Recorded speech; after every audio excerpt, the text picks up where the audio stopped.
Magandang hapon po. At napaka-exciting ng ating mga pinag-aaralan itong mga nakaraang linggo, itong mga nakaraang buwan. Tayo ay nasa libro ng ano? Mateo. Okay. Tayo ay nasa Mateo 4:18 hanggang 22 sa hapon po na ito. Nag-umpisa po tayo sa libro ng Mateo, mga buwan ho yata ng Nobyembre. Ngayon, nasa Mateo 4 na ho tayo. Sa tingin ho namin, lagi nga namin pinag-uusapan nila Pastor EJ, Brother George, Brother Ben, mukhang matatapos natin ang Mateo sa loob ng 10 taon. Kasi hindi, walang pagbibiro. Pagpasok ho natin sa Mateo 5, pa-isa-isang bersikulo kada linggo. Okay? So, makikita po natin. Pero talagang nakakatuwa, tama nga sabi na ating kapatid, nakakapanabik talaga pag-aralan ang salita ng Diyos. Alam nyo, isa talagang pribilehiyo po sa amin na ito'y mapag-aralan. Kasi ho, talagang pag hinihimay, hinuhukay ho talaga namin sa pag-aaral ay 90%, lagi nga namin sinasabi, ang aral na ginagawa ho namin ay para sa amin at ang 10% ang naibibigay po sa mga tao. Kaya at ating tingnan muli ang Mateo 4. Okay. Mateo 4:18 hanggang 22. Pinamagatan po natin ito ngayong hapon, ang tawag.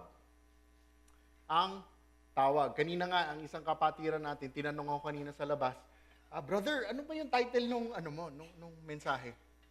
Grabe, alam mo, siguro mga 30 segundos. Hindi ko masabi ko ano yung title, yung pamagat ng aking ito to. Sabi ko, bakit? Kanina umaga, Tagalog, English, tinuro, kaya ano nga ba yun? Ayan, ang tawag. Okay, maari po ba tayong tumayo at basahin ang salita ng Diyos? Ako po ay bumabasa sa Mateo 4:18 hanggang 22. Ang version ko hong ginagamit ay ang magandang balita. Okay? Buksan ho ninyo ang inyong mga Biblia at maaari po natin sundan ito. Basahin po natin. Minsan, naglalakad si Jesus sa tabi ng lawa ng Galilea. Nakita niyang naghahagis ng lambat sa lawa ang dalawang mangingisda, si Simon na tinatawag ding Pedro at ang kapatid niyang si Andres. Sinabi ni Jesus sa kanila, "Sumunod kayo sa akin at gagawin ko kayong mga mangingisda ng mga tao." Verse 20, noon di iniwan nila ang kanilang mga lambat at sumunod kay Jesus. Nagpatuloy siya ng paglalakad at nakita rin niya ang magkapatid na Santiago at Juan na mga anak ni Zebedeo. Sila'y nasa bangka kasama ng kanilang ama at nag-aayos ng lambat. Tinawag din sila ni Jesus. Agad nilang iniwan ang bangka at ang kanilang ama at sumunod kay Jesus. Tayo po'y magdasal. Diyos amang makapangyarihan, pinupuri ka namin dahil tangingang kayo ay mapagmahal na ama. Datapwat kami ay mga makakasalanan, ay patuloy pa rin po ninyo kaming minamahal. Panginoon, maraming salamat muli sa araw na ito. Maraming salamat at kami ipinag-ingatan ninyo sa aming pagparito. Panginoon, aming dasalin sa hapon na ito ay buksan po ninyo ang aming mga mata, isipan at puso na aming maintindihan ang katotohanan ng inyong ituturo sa amin sa hapon na ito. Panginoon, aking dasalin ako'y maging tapat lamang sa iyong banal na salita. Panginoon, palalahanan po ninyo kami na sa lahat ng aming gawain ay hindi po ito para sa amin, ngunit para sa iyong kapurihan. Ang lahat ng ito ay tinataas namin sa ngalan ng inyong anak, Panginoong Hesukristo. Amen. Tayo po'y magsiupo. Okay. Hahatiin po natin sa dalawang bahagi ang ating pag-aaralan itong hapon na ito. Ang unang bahagi ay ang pagsumite ng magkapatid mula sa versikulo 18 hanggang versikulo 19. Ang ikalawang hati naman po o bahagi ay mula sa versikulo 20 hanggang 22, ang tapat na debosyon ng magkapatid. Okay? Kaya nga ang pamagat natin ay ang tawag. Itong mga nakaraang linggo't buwan, natutunan natin na isinulat ni Mateo ang libro ng Mateo para sa mga Hudyo nung panahon na iyon. Okay, ang mga makikinig nung panahon na iyon ay mga Hudyo. At alam natin na mga Hudyo nung panahon na iyon ay hanggang ngayon actually inaantay nila ang pagdating ng pangakong tagapagligtas, ang hari ng mga hari. Nakita natin na sinabi ni Mateo sa unang kabanata, ipinakita niya ang Panginoong Jesus, ang genealogy, yung angkan, di ba? Ang Panginoong Jesus, anak ni David, anak ni Abraham. Nakita din natin ang pagdating ng mga Persian, kingmakers, para hanapin ang haring ipinanganak.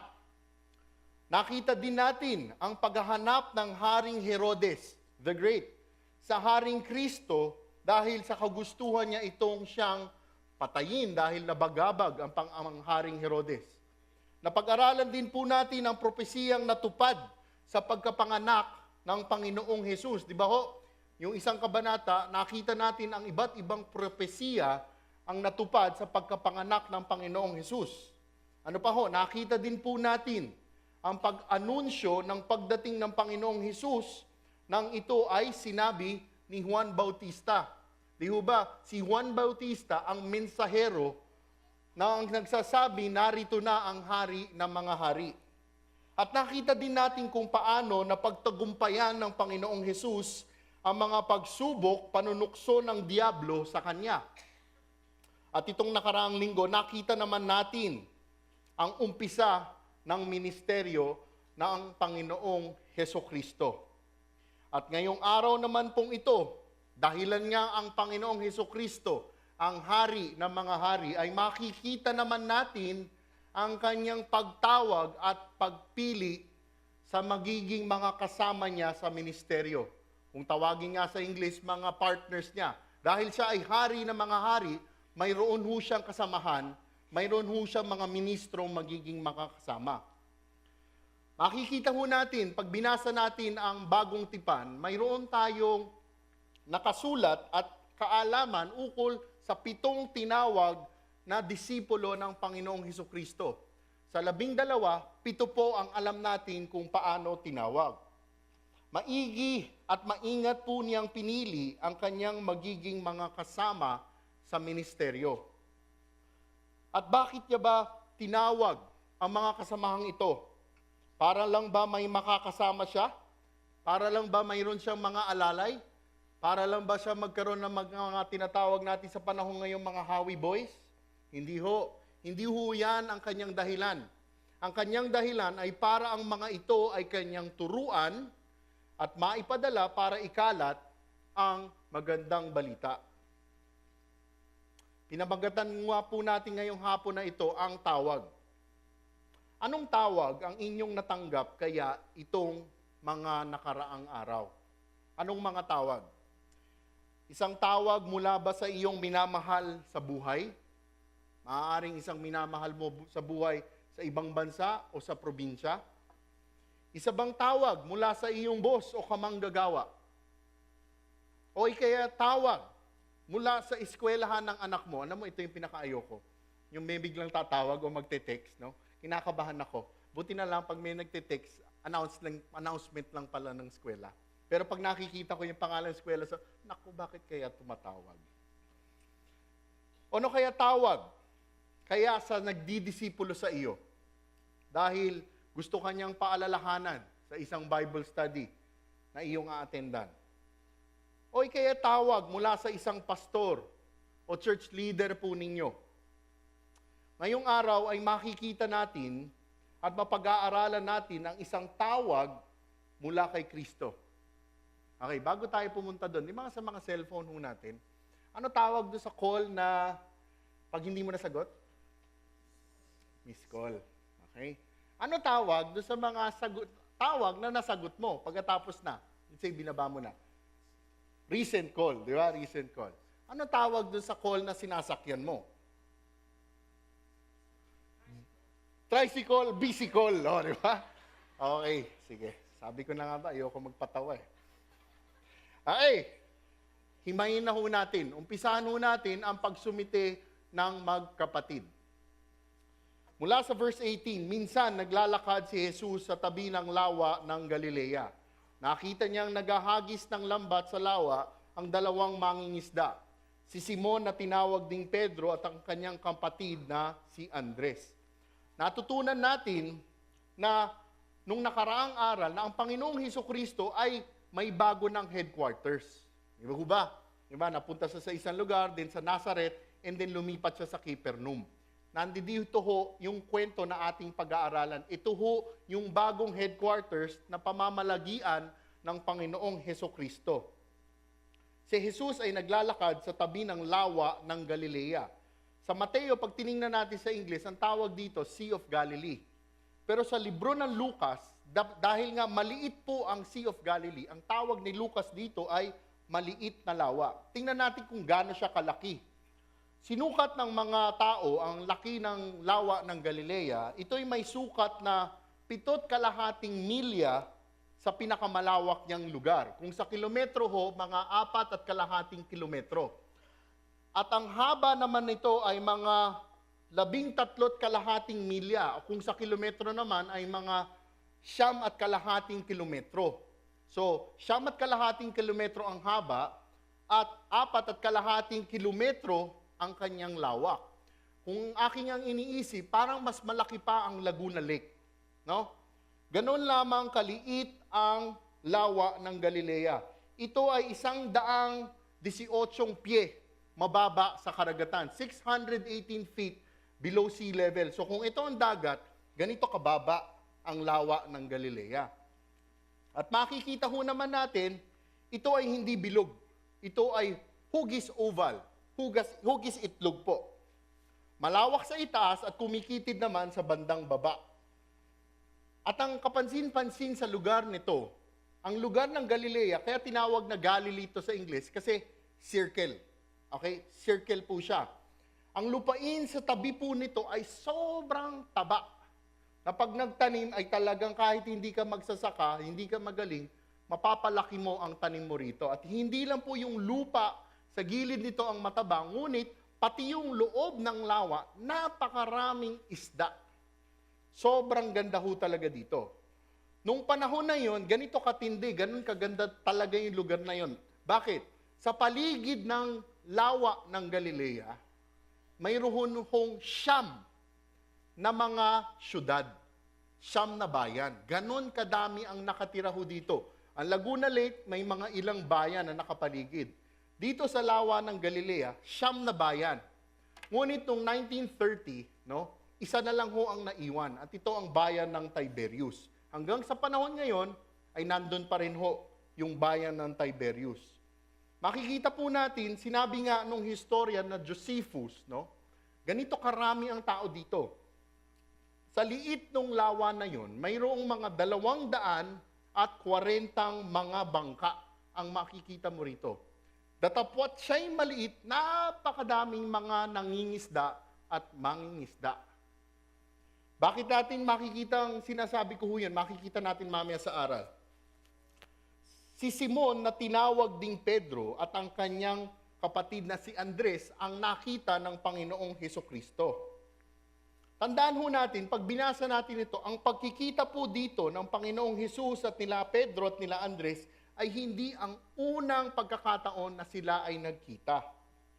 Makikita po natin sa libro ng Juan, ang unang pagtatagpo ng Panginoong Hesus ni Simon Pedro at ni Andres. Kung ang inyong titingnan sa inyong mga Biblia, sa Juan, tinawag ni Andres ang kanyang kapatid na si Simon Pedro. Tinawag niya. Sinabi niya kay Simon Pedro, nakita ko na ang pangakong tagapagligtas, kaya't sinama niya. At ano nangyari? Sinundan nila ang Panginoong Hesus at sila'y namalagi. Kung gaano kahaba, hindi po natin alam. Hindi po natin tiyak. Bakit ko ho sinasabi ito? Hindi ito ang una nilang pagtatampo. Katulad ng buhay Kristiyano, tayo hong mga Kristiyano ay may ilang beses po nating matatagpuan ang Panginoong Hesus sa buhay natin. Ilang beses niya tayong tatawagin. Marahil tinatanong po ninyo kung ano ang ibig sabihin po nito. Sa buhay Kristiyano, makikita po natin na ang unang pagtawag sa isang Kristiyano ay ang tawag ng kaligtasan. Maalala po ba ninyo ang una ninyong pagkakataong matagpuan makilala ang Panginoong Hesukristo. Madalas nga, katulad sa aking kaso, no, ilang beses akong tinatawag ng Panginoong Hesus sa pamamagitan ng aking disipulo. Hindi lang ho yata 1, 2, 3, 10 beses ibinahagi sa akin ng magandang malita. Ngunit sa pagpapala ng Diyos, dumating ang araw ay aking nakilala at tinanggap ang Panginoong Hesus bilang tagapagligtas. Yun ho ang unang pagkakataon na ako'y tinawag ng Panginoong Hesus. At ano naman ang ikalawang tawag ng Panginoong Hesus sa isang Kristiyano? Matapos nating makilala siya bilang tagapagligtas, ang ikalawang maaaring tawag ay ang tawag na kilalanin natin siya. Ano ho naman yun sa buhay Kristiyano? Di ho ba matapos mong makilala ang Panginoong Hesus, ikaw naman ay sundang iimbitahan sa isang pagsamba katulad na ito? O dili kaya sa isang pag-aaral ng salita ng Diyos, isang Bible study. Yung ginagawa ho nating pag-aaral ng salita ng Diyos, katulad ng mga nangyayari pagkatapos ng pagsasamba rito, ay isa ring pagkakataon na tayo'y tinatawag ng Diyos para kilalanin natin siya. At ano naman ang maaari pang tawag na mangyayari sa buhay natin? Ang ikatlong tawag ay ang tawag ng pagsisilbi sa Kanya at sa Kanyang iglesia. Maaaring mayroon kayong tawag, kayo inimbitahan, kapatid, gusto mo bang mag-serve sa ministry na ganito? Yan ho ang isa pang maaaring tawag sa buhay ng isang Kristiyano. At ang isa pang tawag na atin ring maririnig ay ang tawag ng pagsisilbi sa Kanya ng full-time. Hindi ho natin alam kung tayong lahat ay magkakaroon ng pagkakataon na ganon. Ngunit ang aking sinasabi lamang po dito, maraming beses sa ating buhay na tayo ay tatawagin ng Panginoong Hesukristo. At bumalik po tayo sa ating pinag-aaralan sa pagkakataong ito, ano ang ginawa at ginagawa ng mga magkakapatid. Nakita niyang nagahagis ng lambat sa lawa ang dalawang mangingisda. Okay, si Simon Pedro at si Andres ay mga mangingisda. Hindi sila mangingisda para mag-aliw. Diba? Makikita natin sa panahon ngayon, may mga mangingisda para lang mag-aliw. Minsan pa nga, ito ay isang sport. Sa konteksto na ho ito, si Simon Pedro at si Andres, ito ang kanilang kabuhayan. Nung panahon po na yon, at panahon din ngayon, ipapaliwanag ho natin sa konteksto, mayroong klaseng mga mangingisda. 3 po yun. Ang unang klase ng pangingisda ay yung tinatawag nating pangingisda ng may fishing rod. Alam ho ninyo yun? May tali at may kahoy. Yun yung unang klase. Ang ikalawang klase ng pangingisda ay ang tinatawag nating hulog lambat o hatak lambat. Ano yung sinasabi nating hulog lambat, hatak lambat? Kailangan po dito ng isang bangka o 2 bangka at ilang mga mangingisda. Bakit? Ang lambat po nito, ang gagawin nila, pupunta sila sa laot, sa isang malalim na lugar ng lawa ng Galilea. At ang gagawin ho nila, ako'y nasa isang bangka at mayroong isang nasa isang bangka, ilalaglag nila yung lambat. At yung lambat na yun ay may pampabigat. So malalaglag yung isang ilalim. Ang gagawin ho nila, paaanda rin ang bangka. Hatak-hatak ang lambat. Okay, sa English, ang tawag doon, drag net. Isa pang klase, pangatlo, ang klase na tinatawag nating hagis lambat, cast net. Ang pagingisdang ito naman po ay hindi kinakailangan ng bangka, paminsan-minsan, dahil hindi kinakailangan malalim ang tubig. Ginagawa ito ng mga mangingisda na kahit hanggang tuhod o hanggang baywang lang lamang ang tubig. Sa konteksto ho ng pinag-aaralan natin, ito yung kwento na to. Ano yung tinatawag nating hagis lambat o cast net? Kailangan bihasa kang mangingisda. Hindi ko alam kung mayroon ditong mangingisda, no? Pero marahil, kung ikaw ay pamilya ng mangingisda, malalaman mo ang sinasabi po natin dito. Ang cast net o hagis lambat, ang mangingisda, nakapalibot dito, nakapatong ang lambat. Maayos ang pagkakatiklop. Titingnan ng mangingisda kung saan maraming isda. At ang gagawin niya ay ihahagis niya. So makita niyo yun, kung hindi maganda ang pagkakatiklop, ay balubaluktot. Ngunit madalas, kaya kailangan bihasa kang mangingisda. Pag hagis ito, ang bagsak nun ganon. At ang gagawin ng mangingisda, hahaltakin kasi mayroon pabigat din po yun. So ito ang pinag-uusapan natin na konteksto ng pangingisdang ito. Talagang nakatutuwa at kapansin-pansin ang pagsasalarawan sa atin ng Panginoong Hesus tungkol sa pangingisda. Kasi bakit? Kasi itong pinag-aaralan natin na ito, isipin nyo na lang, kung ang ginamit ng Panginoong Hesus sa pagsasalarawan sa atin ay yung fishing rod, gaano karami ang maaaring hulihin? Di ba pa? Isa-isa. Di ba? At kung ang ginamit naman ay yung dragnet, yung hinahatak, anong kinakailangan mo? Kailangan medyo marami kayo. Kailangan may bangka kayo. Ngunit itong ating pinag-aaralan ay kinakailangan isang tao ng bihasa sa pangingisda at mayroong daladalang lambat. At isang hagis ay may pagkakataon maraming mahuling isda. Tama na po tungkol sa isda. Baka magutom na ho kayo. Mula sa verse 19, sinabi ni Jesus sa kanila, sumunod kayo sa akin at gagawin ko kayong mga mangingisda ng mga tao. At sa pagkakataong ito, tinawag sila ni Jesus na sumunod sa Kanya. Yung sumunod dito sa orihinal na salitang Greko, di ba ho, ang bagong tipan nakasulat sa salitang Greko. Yung sumunod, ang ginamit na salita ay deute. Pag sinabi mong deute, ang kahulugan po nito, pumunta kayo dito.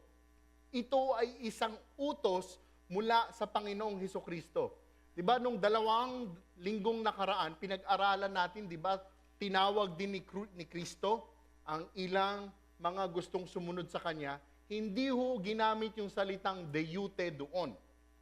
Dito, ang pagtawag ng Panginoong Hesukristo, sumunod kayo, pumunta kayo.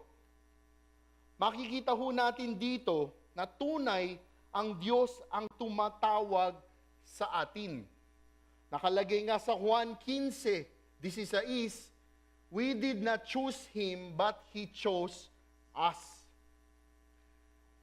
Bakit ko pinapaliwanag mabuti ito? Kaya ho tayo nandito, kaya kayo nakaupo dyan, hindi ho yan dahil sa aksidenteng napunta kayo dyan. Dahil sa pagpapala ng Diyos, sa grasya ng Diyos, kayo ay tinatawag at tinuturuan ng Panginoong Diyos. At ano ang sinabi ni Jesus matapos ng utos? Gagawin ko kayong mga mangingisda ng mga tao. Sino ang gagawa po nito? Ang Panginoong Jesus ang gagawa po nito.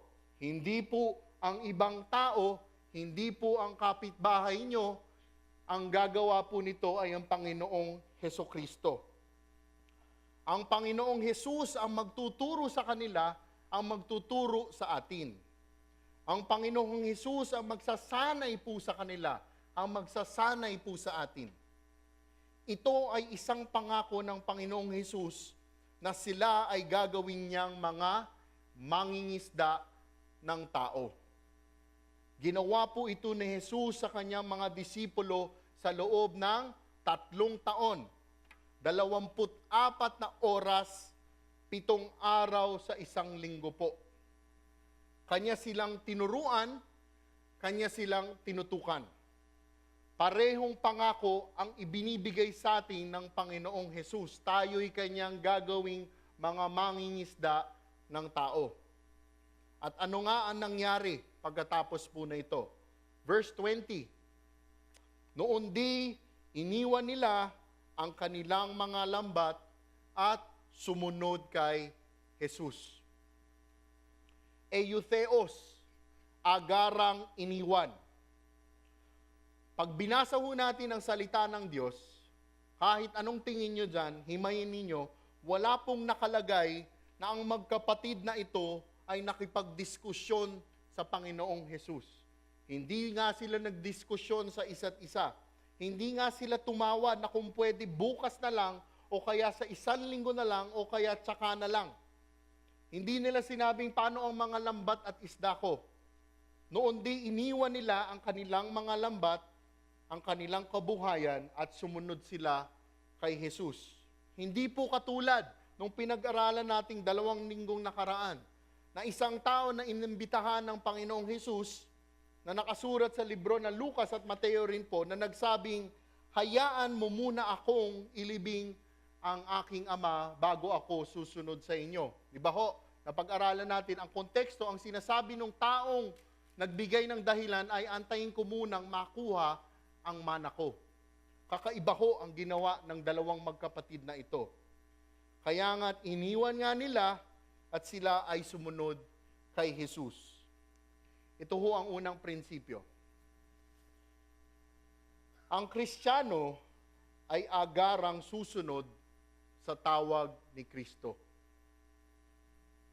Ang Kristiyano ay agarang susunod sa tawag ni Kristo. Paano ka ngayon tinatawag ni Kristo? Ito ba ay tawag ng kaligtasan? Ilang beses ka na bang binabahagian ng magandang balita? Ngunit hindi mo pala tinatanggap bilang tagapagligtas at Panginoon ng Panginoong Hesus? Anong klaseng tawag? Ito kaya'y tawag ng labis mo o lalo mo siyang makikilala. Ikaw ay laging iniimbitahan sa isang Bible study. O kaya'y tawag ng pagsisilbi sa Kanya sa isang ministeryo. Ano kaya ang tawag na tinatanggap mo ngayon? Ano ang iyong nagiging tugon sa tawag ng Panginoong Hesus? Dahil kapag tumawag si Kristo, susunod ang Kristiyano. Kapag tumawag si Kristo, susunod ang Kristiyano. Pumunta ho tayo sa ikalawang bahagi.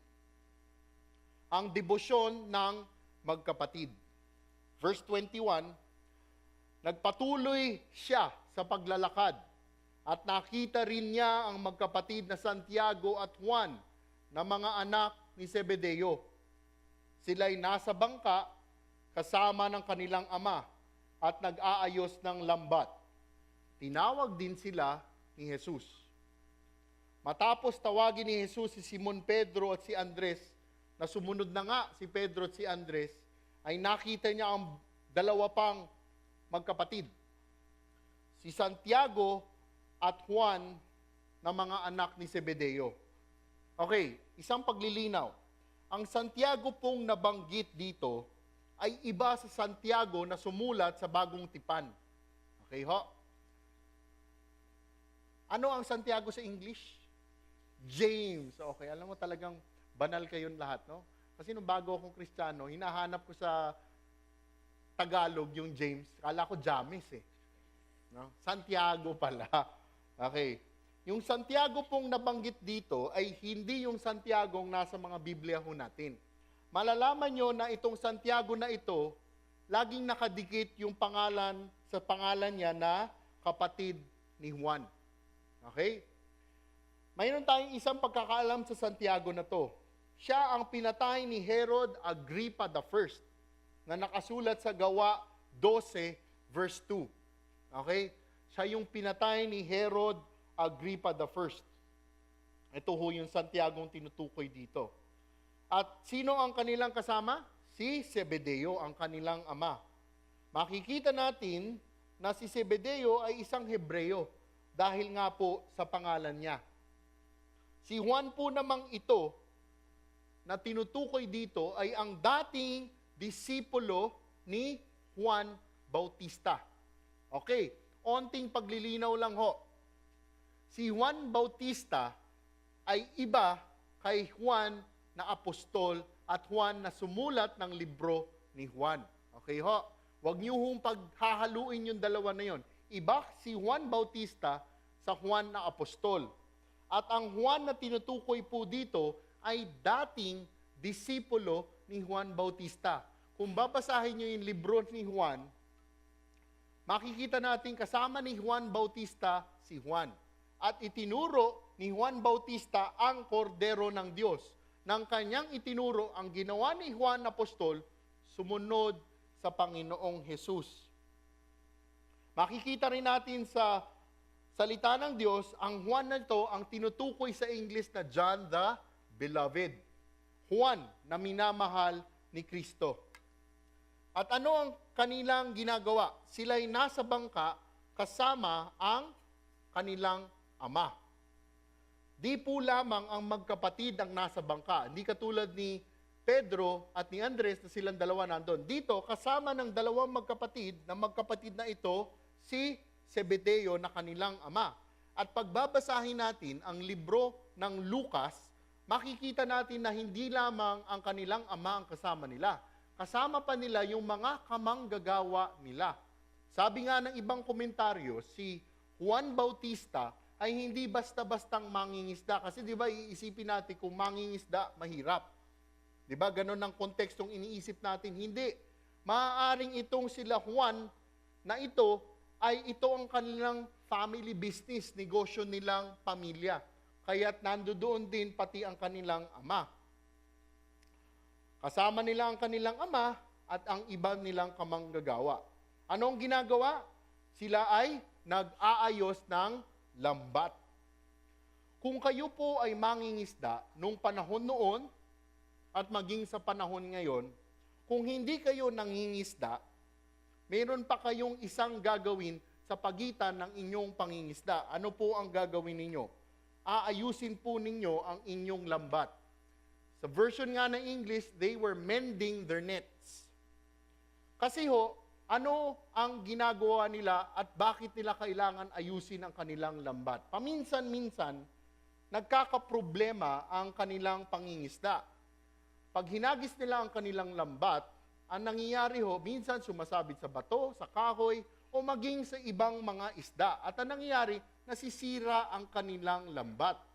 Kaya't kung hindi sila nangingisda, nasa pampang sila, tinitingnan nila ang kanilang lambat kung mayroong mga tama o sira. At kung may makita sila, kanila itong aayusin. Bakit ko po ito pinapaliwanag? Hindi dahil para turuan ko kayo para mag-ayos ng lambat. Kung ating titingnan, napakaganda talaga ang pagsasalarawan ng Panginoong Hesukristo sa pangingisda ng isda, sa pangingisda ng tao. Bakit?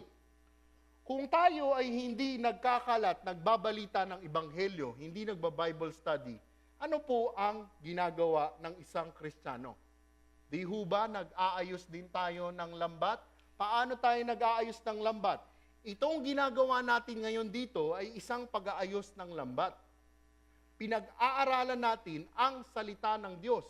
Yung pagbubulay-bulay nyo sa araw-araw, isang paraan ng pag-aayos ng inyong lambat ng pangingisda ng Ebanghelyo. Nakuha ho ninyo? Napakagandang pagsasalarawan ng Panginoong Hesus ang ibinibigay niya para sa atin. Kaya nga nung panahon na ito, ang magkapatid ay nag-aayos ng lambat. At habang nga sila'y nag-aayos ng lambat, sila ay tinawag ni Jesus. Nang makita sila ni Jesus, tinawag sila. Kung inyo pong titingnan, ang mga disipulong ito, na mga tinawag ng Panginoong Jesus, ay hindi mga eksperto sa pagbabalita ng Ebanghelyo.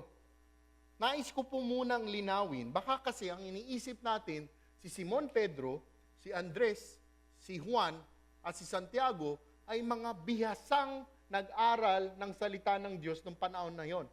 Hindi po Sabi nga ho ng isang komentaryo, si John MacArthur, gumawa siya ng isang libro, pinamagatan niyang 12 ordinaryong tao.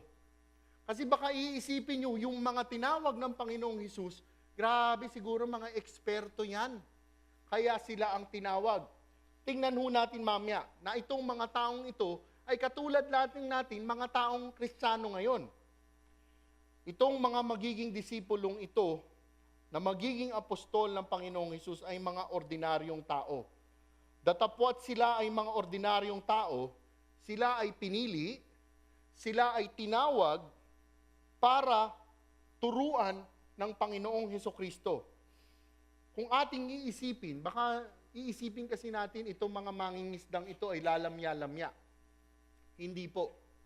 Para ikaw ay isang maging mangingisda, para mahatak mo yung lambat na napakaraming isda, kailangan ikaw ay isang taong matipuno.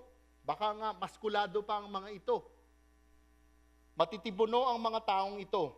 Mahihirapan po silang mangisda kung hindi po sila matipuno.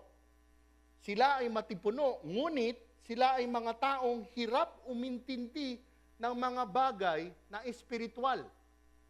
Tuwing magtuturo po ang Panginoong Hesus, sila ay makikita mong parang nagkakamot ng ulo dahil hindi nga nila maintindihan ang itinuturo ng Panginoong Hesus. At hindi nila maintindihan, may mga matitindi pang problema sa pag-uugali ang mga ito. Isa-isahin ho natin. Sila po ay kulang sa simpatya sa mga tao. Kung ating aalalahanin, itong dalawang magkapatid na ito, di ba? Tinawag silang Sons of Thunder. Bakit? Nang isang pagkakataon na si Jesus ay hindi tanggapin sa isang bayan ng mga Samaritano, nagalit ang magkapatid na ito. Ano sinabi nila?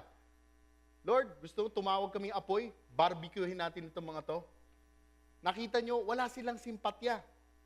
Makikita rin po niya na kulang sila sa pagpapakumbaba ng kanilang pag-usapan, sino Lord ang dapat nasa kaliwa mo, sino ang dapat nasa kanan mo. At medyo may kayabangan ng mga ito. Dahil nga, nakita nilang napakaraming sumusunod sa Panginoong Hesukristo at sila ay mga kasama, mga disipulo, di ba? Wow, feeling nila, importante sila. Nang may lumapit na bata, ang ginawa nila, lumayo ka. At anong ginawa ng Panginoong Hesus? Sinabing hayaan niyong lumapit. May kayabangan ang mga disipulong ito. Minsan naman si Pedro, gusto sanang magbida ng kanyang sarili, ay itinunong niya kay Jesus, Panginoon, ilang beses ba dapat akong magpapatawad? 7 beses po ba? Wow, grabe yun, you know? Kasi bidang-bida siya para gawin niya yung 7 beses na yon. Ano sagot sa kanya ni Jesus? 490 beses. At tuwi namang meron silang prayer meeting. Anong ginagawa ng ibang disipulo? Sila ay nagkakatulog. Tulog ba kayo? At nang si Kristo ay hinuli at ipapako na sa krus, nagkawalaan po ang mga disipulo. Isa na lang ho ang naiwan. Yung isang dapat inaasahan, itinakwil pa siya ng 3 beses. Kaya nga ho, ang mga disipulong ito ay mga taong ordinaryo. Hindi pinili ni Jesus ang mga rabay at mga tagapagturo ng salita ng Diyos ng panahong iyon. Di ba kung tutuusin ang Panginoong Jesus, dapat pupunta siya saan? Sa templo o sa Jerusalem, nandun ang mga dalubhasa Hindi, saan siya nagpunta? Nagpunta siya sa lugar ng mga hintil. Diba? Nakaraang aral kay Brother George, ipaniliwanag niya bakit sa kadiliman ng lugar na ito na mayroong liwanag. Dahil ang lugar na ito ay lugar ng mga hintil. Akakalain natin baka yung mga taong ito ay mga aral sa mga matitinding eskwelahan. Hindi po. Di pumunta si Jesus sa Jerusalem. Ako nga ay naniniwala na di nila lubusan naiintindihan kung bakit sila unang tinatawag ni Kristo. Dahil hanggang sa kahuli-hulihan, di ba, nang malapit ng ipako ang Panginoong Hesus, si Felipe lumapit sa Panginoong Hesus, Panginoon, ipakita nyo lamang sa amin ang Diyos Ama. Grabe talaga yon. Bakit? Di ba, 3 taon na silang magkasama. Hindi pa rin naintindihan ni Felipe kung sino ang Panginoong Hesukristo. Kaya nga, tumingin lang ang Panginoong Hesus sa kanya. Hindi siya pinagalitan, no? Ngunit pinaalalahanan. Felipe, kung nakita mo na ako, nakita mo na ang Diyos Ama. Hanggang doon, hindi nila maintindihan ang sinasabi ng Panginoong Hesus. Hanggang dumating yung kwento sa libro ng gawa. Di ba? Dumating ang Espiritu Santo, bumukas ang kanilang mga mata. Pero hindi yun ang turo sa hapon na ito. Talagang sila ay mahal ng Panginoong Hesukristo. Sila ay pinagtsagaan, sila ay tinuruan, kahit ano pa sila. Minsan kasi sasabihin natin, bakit ko binibigyang diin ang turo ng parte na ito?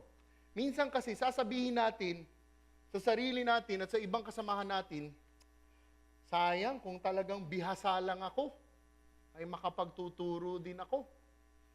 O kaya, kung may oras lang ako, ay ako'y magtuturo din. O kaya, kung may abilidad ako, katulad ni ganyan at ni ganon, ay makapagtuturo din ako.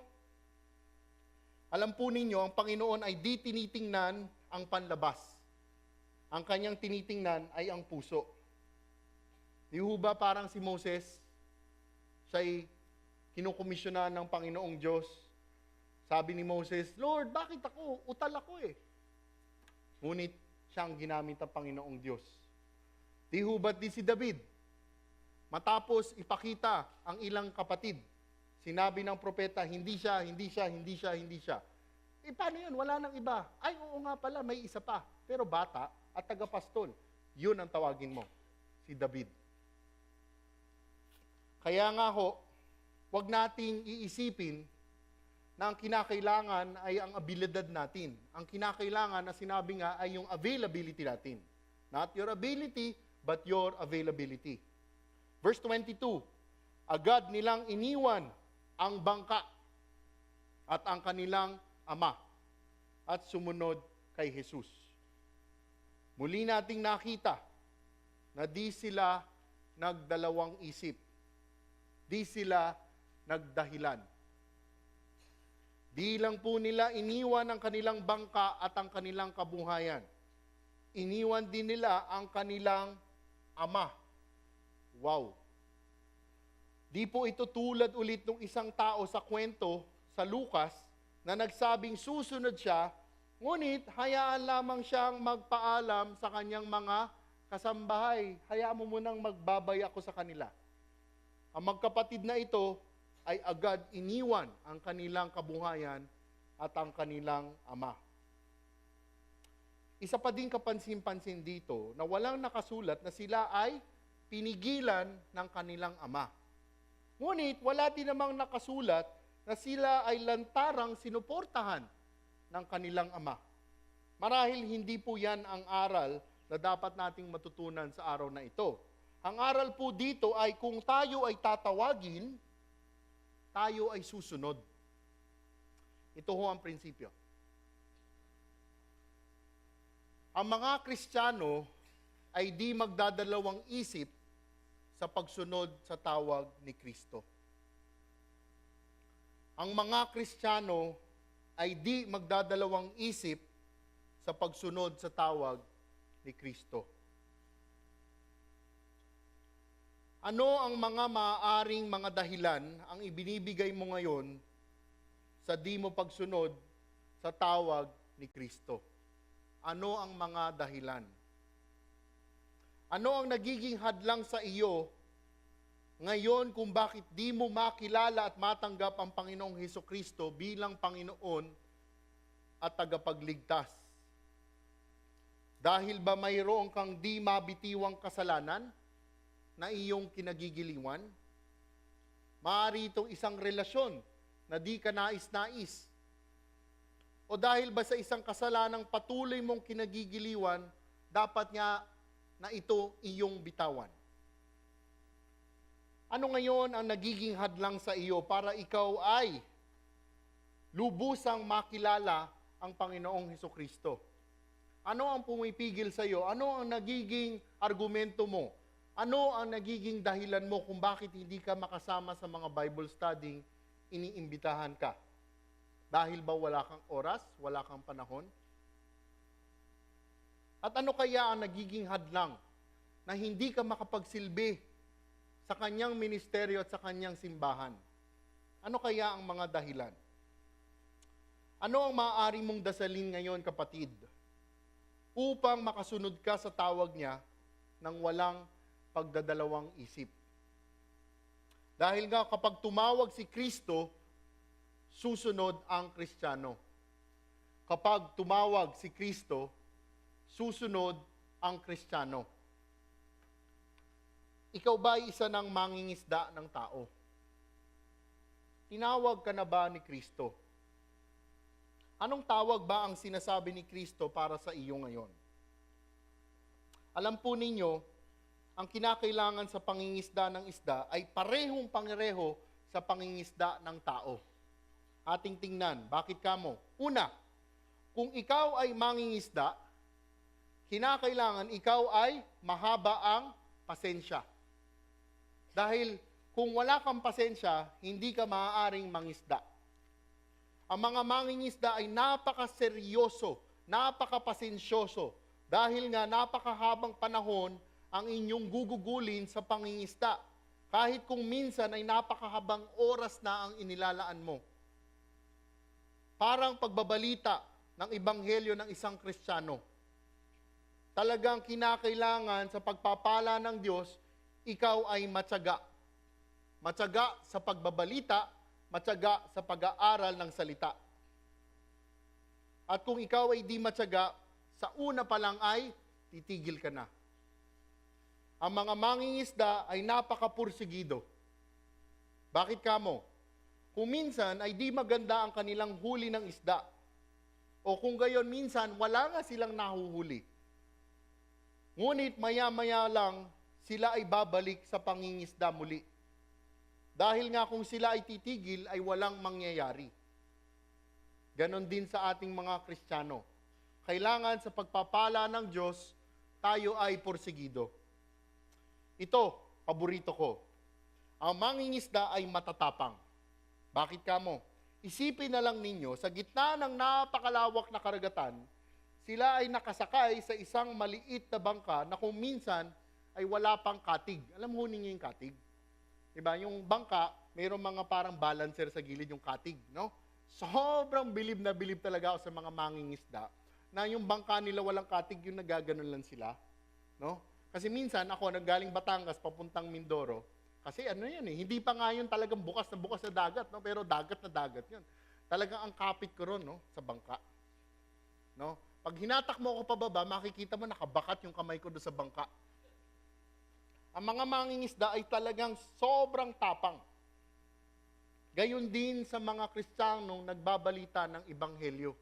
Sa pagpapala ng Diyos, ang hihingin mo, Lord, bigyan mo ako ng liwanag ng isip, liwanag ng pananalita, at boldness at tapang. Bakit? Kung minsan kasi, hindi mo alam, pag binalita mo ng Ebanghelyo, yung kaibigan mo, tatawagin ka pang kaibigan. Yung kamag-anak mo, hindi mo alam kung ikaw ay uling iimbitahan. Yung boss mo, hindi mo alam kung bukas may trabaho ka pa. Ganon ang pagbabalita ng Ebanghelyo. At ang mga mangingisda, hindi lang po sila matyaga, hindi lang sila pasensyoso, hindi lang sila porsigido, hindi lang sila matapang. Ang mga mangingisda ng isda ay marunong maghanap ng magandang pagkakataon. Alam ng isang mangingisda kung kailan okay mangisda. Isang tingin pa lang nila sa dagat. Aamuin pa lang nila ang simoy ng hangin. Pwede tayo mangisda. Ganon din ho ang mga Kristiyano. Ang mga Kristiyano ay hindi basta-basta susugod sa gera. Kailangan ang Kristiyano ay kailangan bihasa sa pag-aaral ng salita ng Diyos. Kailangan makita mo kung kailan mo pwedeng pasukan ng magandang balita ng Ebanghelyo. Di po pwedeng pabanjing-banjing ang mga Kristiyano. Kailangan patuloy tayo araw-araw nag-aayos ng ating mga lambat. Ang galing po talaga ng Panginoong Hesus sa pagpili ng mga kasamahan at disipulo niya. Aking ang tanong, kayo ba ay tinawag na niya? Ano ang iyong kasagutan? Ano ang iyong tugon? Ano ang iniisip mo ukol sa tawag niya sa buhay mo ngayon? Ano kaya ang iyong magiging tugon? Tayo po'y magdasal. Diyos, Amang makapangyarihan, pinupuri ka namin dahil tanging ikaw ay napakamahabagin, napakapasensyoso, at kami ay napakamahal ninyo. Datapwat kami ay mga makasalanan, kami ay patuloy na inyong tinuturuan. Panginoon, maraming salamat muli sa hapon na ito.